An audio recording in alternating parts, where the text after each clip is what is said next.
This recording is from the British Council.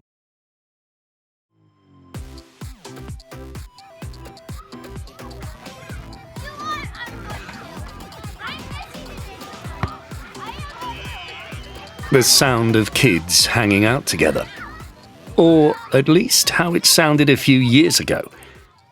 Nowadays, a group of, well, just about anyone, kids, teens, tweens, their parents, might sound a lot more like this. Most of us spend hours a day with our heads bent over our smartphones. Research suggests teenagers spend as many as 9 hours a day, while preteens spend up to 6. I don't know, it's like the first thing I do in the morning, check in and see who's posted anything overnight. It's my alarm clock, so I kind of have to look at it, and then, it's pretty hard not to scroll through. And it's not just teenagers and millennials.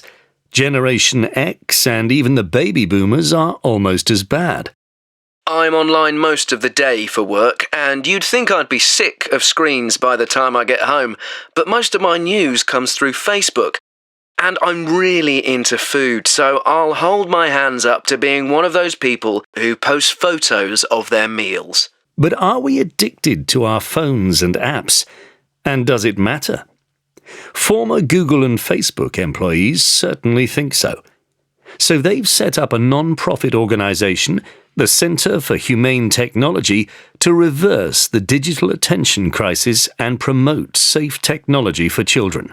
Anyone who's seen queues round the block for the latest iPhone has to wonder what these people are thinking. You've literally got people sleeping in the street to get the newest device. Probably not even talking to anyone else in the queue because they're on social media, taking selfies in the queue to post to Instagram. If that's not addiction, it's certainly obsession. A more formal definition of addiction describes it as a repeated involvement with an activity, despite the harm it causes. Someone with an addiction has cravings. That feeling that you haven't checked your phone for 2 minutes and can't relax until you get your hands on it again.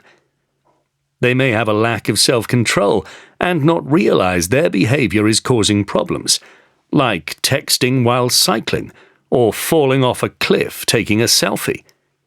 And in case you're wondering, I read about both of those via the news app on my phone, which updates every couple of minutes with the latest stories. Definitely addicted.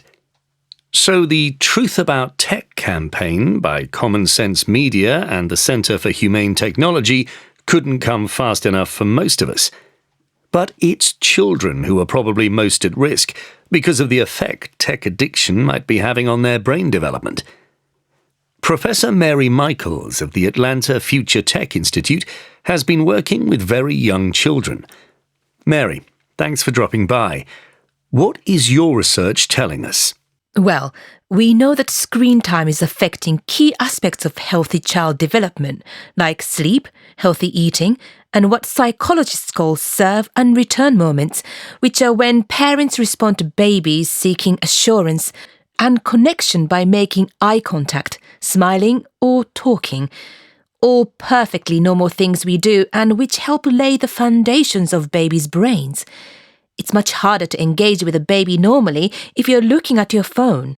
Or even worse, if parents give a crying child a phone to distract them instead of talking to them or hugging them, and that might lead to them failing to develop their ability to regulate their own emotions. And what about older children? Again, we know that teenagers who spend a lot of time on social media are 56% more likely to report being unhappy and 27% more likely to suffer depression.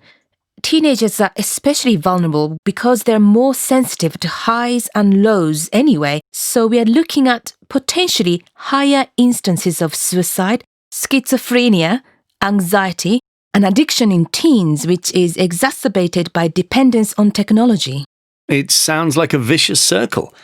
They're more likely to get addicted to smartphones and social media, and that addiction itself makes them candidates for other addictions. Yes, that's right. Time to stage an intervention.